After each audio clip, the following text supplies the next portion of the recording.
이스라엘이여, 너는 행복한 사람이로다. 아멘. 이 시간은 신명기 21번째 시간입니다. 왕의 윤리에 대해서 공부하겠습니다. 왕의 윤리.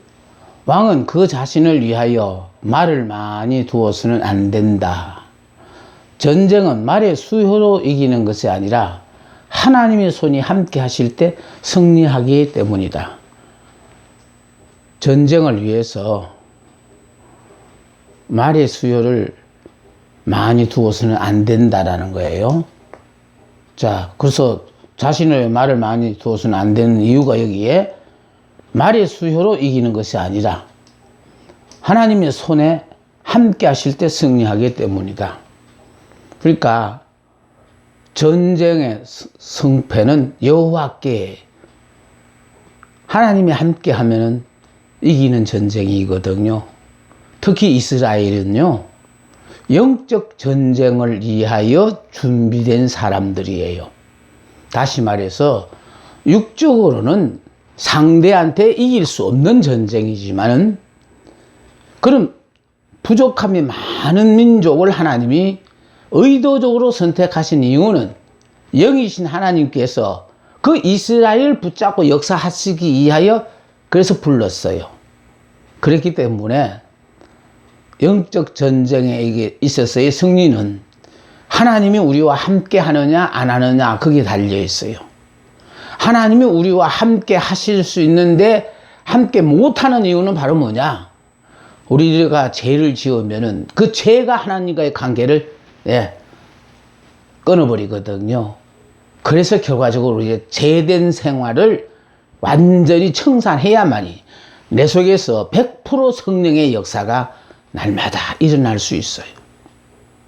그런데 말의 수가 많아야만이 전쟁에 이긴다고 생각하고 말을 많이 두었는데 이건 잘못됐다는 거야. 말의 숫자에 의하여 전쟁에 이기는 게 아니다.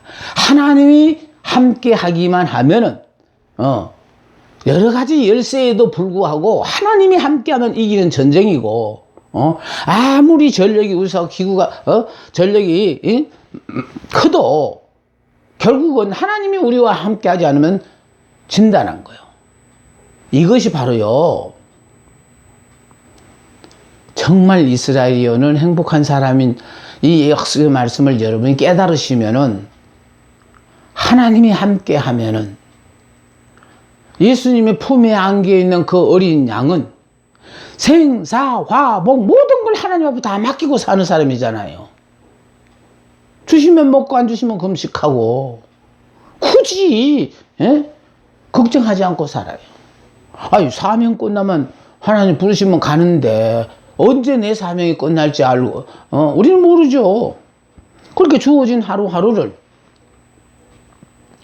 감사하며 최선을 다하다 보면은, 에녹은 300년을 하나님과 동행하다가 하늘로 갔다는데 하루하루 하다 보면 1년, 10년 그러면서 결국은 하나님이 쓰시고자 하는 용대대로 다 쓰시고 우리를 데리고 가신다. 저는 그걸 믿고 사는 사람입니다. 자, 자신을 위하여 말을 많이 두어서는 안 된다. 다음에 둘째, 자기 관리와 호위병들을 위해 많은 말을 소유해서도 안 된다. 자기 관리와 호위병들을 위해서 많은 말을 소유해서도 안 된다. 결국은요, 우리의 생사, 결국은 내가 살고 죽고 하는 것도 하나님의 손에 달렸어요. 많은 군사가 호위한다고 안전한 것도 아니고요. 하나님이 함께 하시면은, 그래서 저는 여러분들 앞에 우리에게 주어진 사명이 끝나면은 죽으시고, 또 사명이 끝나지 않은 사람은 죽을 것 같아도 하나님께서 불러가실 때까지 살아요. 자, 다음에 그 이유는 그들이 애굽과 더 많이 상종하게 될 것이기 때문이다. 애굽은 가나안 사람들에게 말을 공급했어요. 그러니까 말을 많이 준다는 그 자체가 애굽 사람들과 자꾸 교제가 깊어진다는 거예요. 왕래가 잦으면은 결국 어쩔 수 없이 영향을 받는다는 거예요. 그래서 우리가요, 내가 지금 어떤 사람과 교제를 갖고 있느냐. 나는 절대로 동화 속화되지 않는다고 큰 소리 치지만은 자신도 모르게 동화 속화되어 버려요. 그래서 그 관계를, 애국 사람과의 관계를 끊으라는 거예요. 다음에 왕은 초첩을 많이 두어서는 안 돼요. 왕이 되면은 왕선 보호를 위해서 그래서 많은 초첩을 두는 것이 세상적인 통례예요. 그런데 이스라엘의 왕은 초첩을 많이 두어서는 안 돼요. 이 말은 무슨 말인가 하면요, 육적인 탐닉은 신앙의 큰 적이에요. 그게 육신의 정욕대로 살다가 보면 어쩔 수 없이, 육과 영은 반대잖아요. 육을 즐겁게 하고 살다 보면 영적인 건 등한시 되는 거예요. 그러니까 하나님을 기쁘시기 위해, 해드리기 위해서 우리가 말씀 위에만 온전히 서서 살면은요, 도저히 살 수 없을 것 같은 환경인데도 전혀 불편함을 모르면서 살 수 있다라는 것을 제가 살아보면서 자꾸 이렇게 이 얘기를 여러분에게 전해드립니다만은 믿으시기 바랍니다. 자, 그 다음에요, 왕은 은금을 쌓아두어서는 안 된다는 거예요. 다시 말해서 재물에 대해서 관심을 가지면 안 된다는 거예요. 자, 일만하게 뿌리가 된 부귀에 연연하면은 나라의 질서가 없어지고 불의가 팽배하게 되기 때문에 그렇습니다. 그러니까 다시 말해서 권력을 이용해서 얼마든지 치부할 수가 있어요. 근데 은금을 쌓아두어서 안 되는 이유는 그걸 의지하게 되어진다는 거예요. 그래서 지금도요, 내가 몇 년 먹을 것이 충분하다는 그걸 믿느냐. 내일 아침 끼니 걱정이 되어지지만 하나님을 믿는 사람은요, 먹을 것을 염려하지 않습니다. 오늘도 살게 하신 하나님, 내일 살아야 된다면 내일도 살게 해 주실 거니까. 그렇게 하루하루를 살다가 보니까 참 하루하루의 기적 같은 삶을 이렇게 살아가요. 도저히 이렇게 살 형편이 아닌데도 불구하고 왜 이렇게 참 부럽지 않게 이렇게 살게 하시는가. 이게 바로 하나님의 일에 열심을 하니까 하나님이 책임을 지시는 것 같은 것을 생각해 봅니다. 왕이 된 자가 해야 할 일이에요. 자, 이스라엘이 왕이 된 자가 해야 할 일은 뭐냐? 첫째 되는 의무는 그에게 권세를 주신 하나님께 대한 의무예요.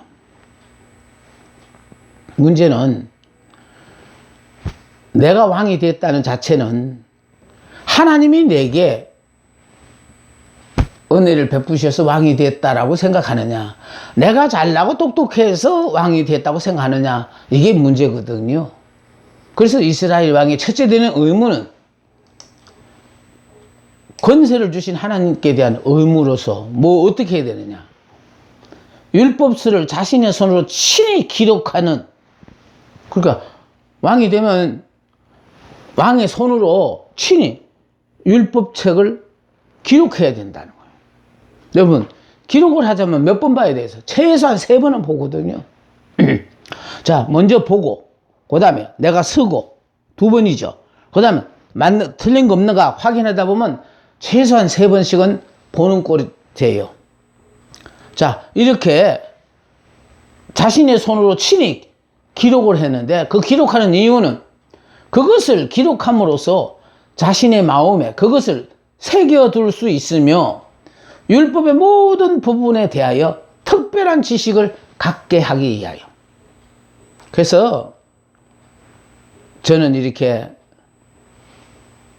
성경을 가르치고 난 뒤에 자전거를 타고 바닷가를 이렇게 달리면서 이어폰을 통해서 내 강의를 이렇게 듣다가 보면요, 팍 영적 세계가 열려요. 야, 이때 이 말을 했어야 되는데 이 말을 또 하나님께서 깨닫게 하시네. 그러니까 계속해서 영적인 설교를 들으면 계속 영적 세계가 넓어져요. 자, 그런 것처럼 자기가 손수 율법서를 기록하며, 자, 자신의 마음에 그것을 새겨둘 수 있으며 율법의 모든 부분에 특별한 지식을 갖게 하기 위해서 친히 율법서를 기록해야 된다는 거예요. 자, 기록하는 걸로 끝나지 않아요. 다음에 평생에 자기 옆에 두래. 왕이 된 사람은 그 율법서가 항상 자기 옆에 있어야 된다는 거. 그래, 옆에 있는 이유는 뭐냐? 읽으라는 거예요. 수시로 읽으라는 거예요. 어떤 문제가 발생했을 때마다 이 문제는 성경 어디에 있는가? 그러면서 결과적으로 율법을 늘 읽고 연구하고 이 속에 담겨 있는 하나님이 이 말씀을 주신 의도가 무엇일까? 묵상하고, 예, 보세요. 율법서를 읽는 걸로 끝나지 않고 그 하나님 여호와 경외하기를 배우며, 그러니까요, 영적 세계는 그래요. 거기까지 이르기 전에는 알 수 없어요. 그래서 계속해서 말씀을 순종하고 나아가다가 보면은 그것만 아니? 이것도 있다? 그러면서 또 새로운 걸 가르쳐 주셔요. 그럼 또 새로 가르쳐 준 그 부분에 이제 다 이루고 나면 그 다음에 그게 끝인 줄 아니? 이것도 있다? 그러면서 자꾸 시야가 넓어지면서 더 깊은 영적 세계로 하나님이 손을 잡고 인도하시는 것 같아요. 제 경험을 얘기하는 겁니다. 그 하나님 여호와 경외하기를 배우며 율법의 모든 말과 이 규례를 지켜 행하여야 한다. 그러니까 그냥 옆에 놓고 남 보는데 보기 좋아하고 있는 거 아니에요.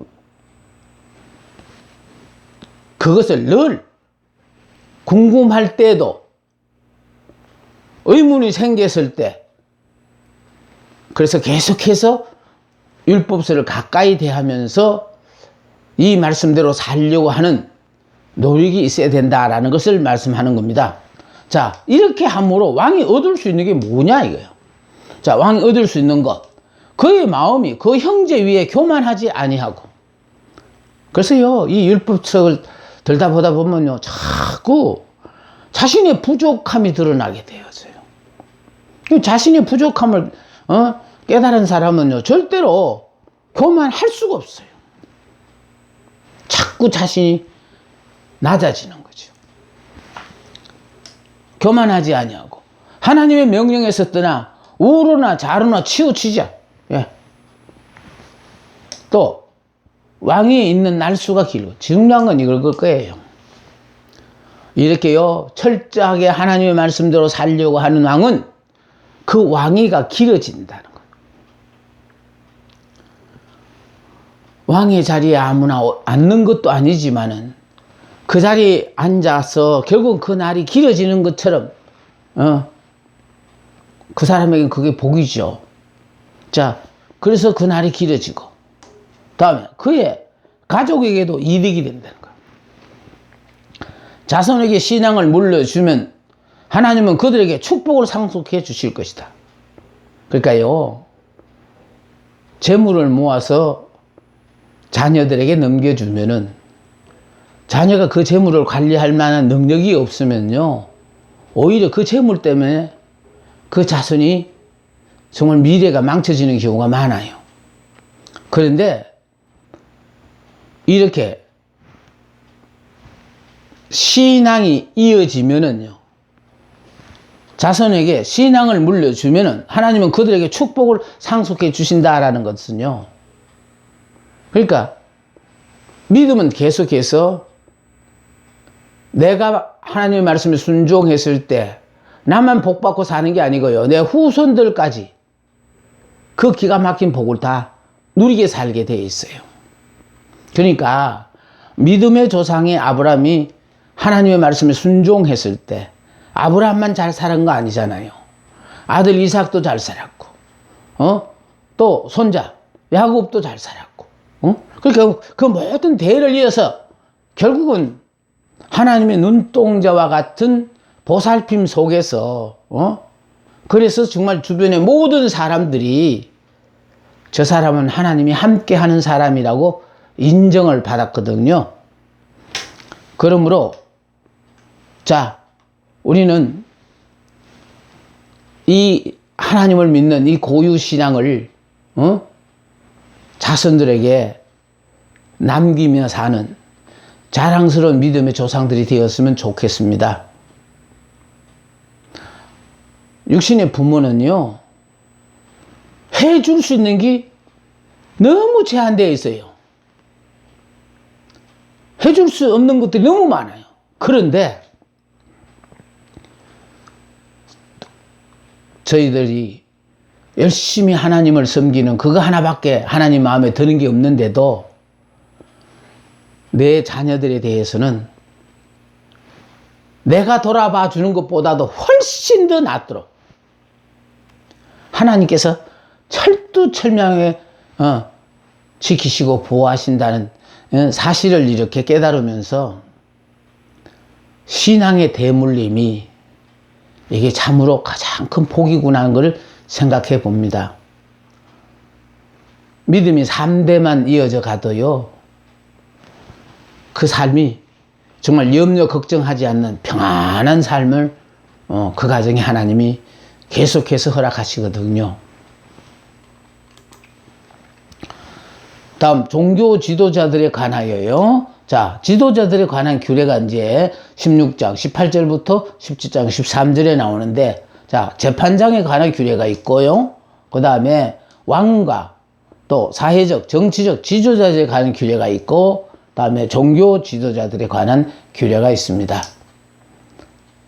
요게 제사장과 레위인의 분기는요, 민수기 18장 8절로 24절에 언급된 내용인데, 자, 백성들이 제사장과 레위인들의 분깃으로 돌려야 할 것들이 있는데, 자, 제사장과 레위인은 이스라엘 중에 분깃도 없고 기업도 없으므로, 그러니까 제사장과 레위인들은요, 결국 레위 지파 사람들 앞에는 하나님이 분깃을 주지 않았어요. 여호와를 섬기는 것이 그들의 기업이거든요.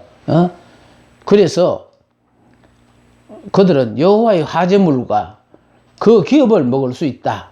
여호와께서 그들의 기업이 되시기 때문이라는 거예요. 또 그 같은 분깃을 취할 수 있는 이유는 그들은 전적으로 성전 봉사에만 헌신한 만큼 일반 백성들로부터 생활비의 도움을 받아야 한다. 그러니까 이 레위인들과 제사장들은 여호와 하나님을 섬기는 것이 그들의 분깃이기 때문에, 그래서 일반 백성들로부터 생활비의 도움을 받도록 하나님이 그렇게 하신다는 거예요. 이제 이방 미신을 본받지 말 것. 자, 이스라엘 민족이 가나안 땅에 들어가서 그 땅의 종교적 미신에 감염되지 말라고 경고하셨어요. 자, 당시 가나안 땅에 만연된 가증한 행위들이 있었거든요. 아들과 딸을 불 가운데로 지나게 하는 자. 그러니까 아들과 딸을 불 가운데로 이렇게 지나가게 했어요. 몰렉신을 심길 때 그랬어요. 다음에 점쟁이, 기륭을 말하는 자, 요술하는 자, 무당, 지는 자, 신접자, 박수, 초혼자, 죽은 자를 불러내어 미래의 일을 물어보는 자요. 자, 다음 그들은 여호와께서 가증히 여기는 일로 말미암아 내쫓김을 당했다. 그러니까 가나안 땅에서 이렇게 가증한 일을 하기 때문에 하나님은 가나안 땅에 사는 일곱 족속을 쫓아냈거든요. 그러니까 쫓아내고 너희들은 들어가서 그렇게 해도 된다. 그거 아니라는 거예요. 그들이 쫓겨난 것처럼 너희들도 그렇게 되면은 쫓겨난다. 앞에서 결과적으로 잘못된 사람을 보면서 너도 저 사람처럼 잘못하면 적골된다 이거거든요.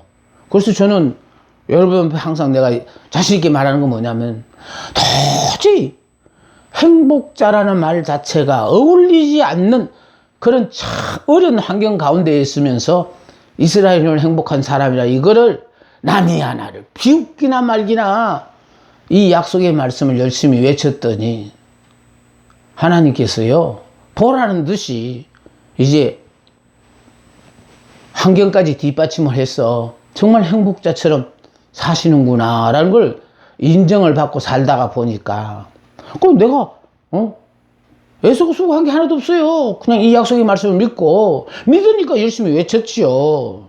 그러니까 외치다가 보니까 결국은 내 신앙이 흔들리다고 그 말씀으로 말미암아 다시 내가 다 잡고 내가 행복자?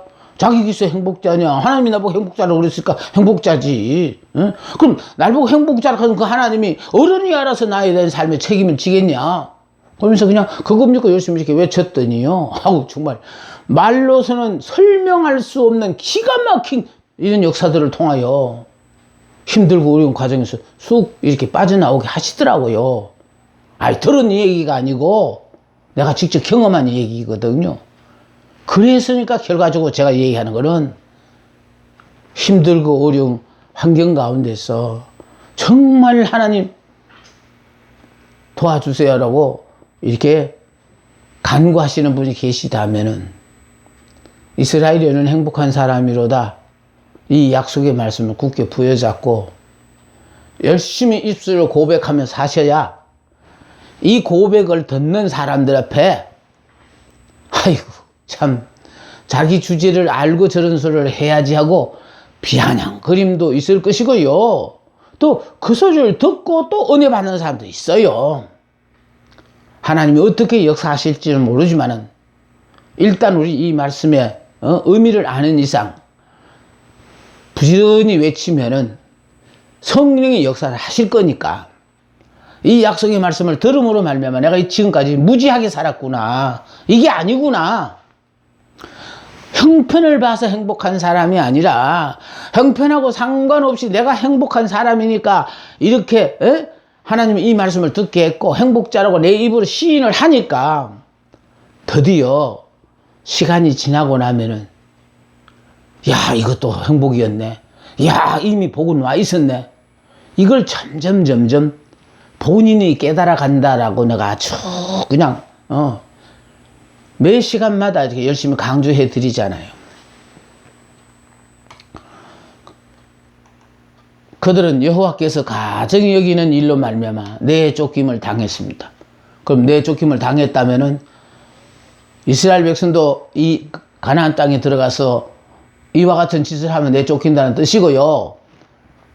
사목사가 이 말씀을 외쳤더니 이와 같은 삶을 산다 하는 걸 들었다면은 여러분들도 이 말씀을 듣고 뭔가 도전하고 싶은 마음이 있으시다면은 한번 믿어보시면 어떨까요? 너는 내 하나님 여호와 앞에 완전하라. 우리 하나님은요 거룩하신 하나님이기 때문에 오로지 하나님만을 섬기기를 원하셔요. 하나님 외에 어떤 신도 섬기는 것을 그분은 용납하지 아니하시거든요. 자, 내쫓김을 당한 가나안 거민들은 기름을 말하는 자의 말을 듣는 자들이. 그러니까 기름을 말하는 이런 사람들의 말을 듣는 자들이라는 겁니다. 그러나 가나안을 차지할 이스라엘에 대해서는 여호와께서 용납하지 아니하신다라는 거. 그러니까요. 다른 민족들은 각종 우상을 만들어 섬겨도 절대로 상관없어요. 그러나 이스라엘만은 우상을 섬기면 안 된다는 거예요. 이런 가나안 땅에 벌어지고 이 가증한 일들, 이런 일들은 결국은 하나님만, 즉 말씀으로만 믿는 이스라엘 백성에게는 이건 절대로 하나님이 용납하지 않는 일이니까 하지 말라는 거예요. 이들이 가나안 땅에서 쫓겨나는 이유도 이스라엘 백성보다 힘이 약하고 군사의 숫자가 적어서 그래서 쫓겨나는 거 아니라는 거. 이런 하나님 앞에 가증한 일들을 하는 이들을 하나님이 쫓아내시는 거라는 거예요. 그들이 죄악으로 말미암아 이제 멸망의 순간이 왔었기 때문에 이스라엘 백성들을 통하여 하나님은 그 백성들을 거기서 쫓아내시는 거거든요. 그렇다면은 그 땅에 들어간 사는 가난 이스라엘 백성들도 이런 짓은 절대로 하면은 하나님은 절대로 용납하지 아니하신다라는 것을 지금 강조하고 계신 겁니다. 가나안 거민들은 기륭을 말하는 자의 말을 듣는 자들이다. 그러나 가나안을 차지할 이스라엘에 대해서는 여호와께서 용납하지 아니하신다. 이스라엘에게는 여호와만이 하나님이십니다. 다른 신을 섬겨서는 안 되고 또 그런 신을 섬기자고 우상을 만드는 건 터득 안 되고요. 이스라엘의 선지자 제도를 약속하셨어요. 이스라엘 선지자 제도를 약속하셨는데 모세와 같은 선지자를 세울 것을 하나님이 약속하셨어요. 이 말은 무슨 말인가 하면요, 우리가 믿는 하나님이 거룩하신 분이잖아요. 그러니까 거룩하신 그 하나님 앞에 나아가려고 하면 거룩한 자만이 나아갈 수 있어요. 세상 일에서 온갖 죄를 짓고 있는 그 이스라엘 백성들이 모두가 다 하나님 앞에 나아갈 수가 없어요. 그래서 죄를 지은 이런 사람들이 하나님 앞에 나아가면은 죽어요. 그러니까 결국은 선지자를 통해서 그 선지자를 통해서 하나님을 만나는 거예요. 그래서 하나님은 이스라엘 백성과의 사이에 당신의 뜻을 전해주기 위해서 당신의 뜻을 전해주기 위해서 선지자를 세웠고 또 이스라엘 백성들의 제사를 하나님이 받으시기 위하여 제사장을 세웠어요. 그러니까 결국은 거룩하신 그 하나님 앞에 나아가기 위해서는 내가 거룩한 사람만이 그 하나님 앞에 나아갈 수 있으니까 그래서 선지자를 세워서 하나님은 당신이 앞으로 하실 모든 일들을 이 선지자에게 미리 가르쳐 주셔요. 그래서 이 선지자의 말을 들으면은 하나님이 나를 통하여 어떤 일을 하시는구나 알게 되고 이 선지자의 말을 외면해버리고 안 들으면은 하나님의 도우심을 받지 못하죠. 자, 선지자의 제도가 생겨난 배경요. 호렙산에서 이스라엘 총회가 임재하신 여호와의 음성을 듣고 두려워하여 모세에게 부탁하기를. 그러니까요, 호렙산에서 여호와 하나님의 소리를 듣고 그냥 이스라엘 백성들이 두려워하여 모세에게 부탁하기를 내가 다시는 내 하나님 여호와의 음성을 듣지 않게 하시고 다시는 이 큰 불을 보지 않게 하소서. 두렵건대 내가 죽을까 하나이다 하고 호소했어요. 그러니까 선지자 제도는요, 이스라엘 백성들이 원해서 세워진 거예요. 그래서 하나님은 거룩하신 하나님이기 때문에 그래서 그 직분을 감당해야 될 사람에게는 점점 더 거룩한 것을 요구하시거든요. 자, 두 번째 보세요. 여호와께서 모세를 통하여 그들의 말이 옳다고 하셨다. 그래서 여호와께서 내가 그들의 형제 중에서 너와 같은 선지자 하나를 그들을 위하여 일으키고 내 말을 그 입에 두리니 내가 그에게 명령하는 것을 그가 무리에게 다 말하리라고 약속하셨어요. 그래서 선지자를 통해서 하나님은 앞으로 다가올 모든 일들에 대해서 이렇게 선지자의 입술을 통하여 전하게 하셨어요. 그랬을 때에 선지자가 내 마음에 들지 않는 사람일 경우에는 그 사람의 말을 외면하거든요. 그럼 그 사람의 말을 외면한 게 아니에요. 하나님의 말씀을 외면한 게 되어지니까요. 그래서 하나님께서는 모세를 통하여 그들의 말이 옳다고 하실 뿐만 아니라 여호와께서 내가 그들의 형제 중에서 너와 같은 선지자 하나를 그들을 위하여 일으키고 이스라엘 백성들을 위해서 세운 거예요. 자, 내 말을 그 입에 두리니 내가 그에게 명령하는 것을 그가 무리에게 다 말하리라고 약속하셨어요. 그래서 하나님은 당신의 뜻을 선지자를 통하여 이스라엘 백성들에게 전했습니다. 누구든지 내 이름으로 전하는 말을 듣지 아니하는 자는 내게 벌을 받을 것이요. 그러니까요, 누구든지 내 이름으로 전하는 말을 듣지 아니하는 자는 내가 벌을 받을 것이고, 내게 벌을 받을 것이고. 그러니까 결국은요, 하나님은 영이 안 보이시니까 선지자를 통하여 하나님은 당신의 의사를 우리에게 전하시거든요. 그런데 그 말씀을 우리가 안 듣는다는 것은 결국은 하나님께서 벌을 내리신대요. 다음에 내가 전하라고 명령하지 아니한 말을 제 마음대로 전하든지, 이게 거짓 선지자들이 그랬거든요. 그러니까 결국은요,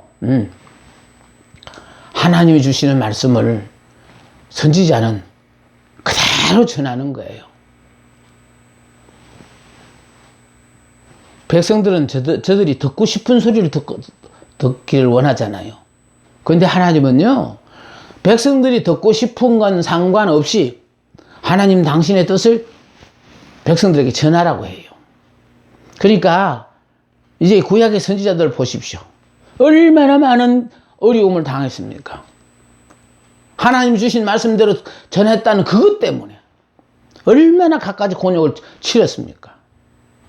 그런데 저는요, 이걸 깨닫기 전만 하더라도 이 선지자들은 하나님 말씀을 전하기 위해 목숨을 내놨구나, 나는 그렇게 생각했어요. 그러니까 목숨을 내놔야만이 하나님 말씀을 전하는구나 그랬는데, 깨닫고 나니까요, 목숨을 내놓기 위한 선지자가 아니라 이미 나는 죽고 예수로 사는 사람으로, 영의 사람으로서 바뀐 사람이니까 그런 사람들 앞에 하나님이 말씀을 주셨다라는 거예요. 그걸 깨닫고 난 뒤에 이게 바뀌는데 시간이 가는 게 아니구나. 성령에 도와주셔서 믿기만 하면은 믿어지는걸요. 그러니까 100% 확신을 가졌으니까 하나님 말씀을 그대로 선포하시거든요.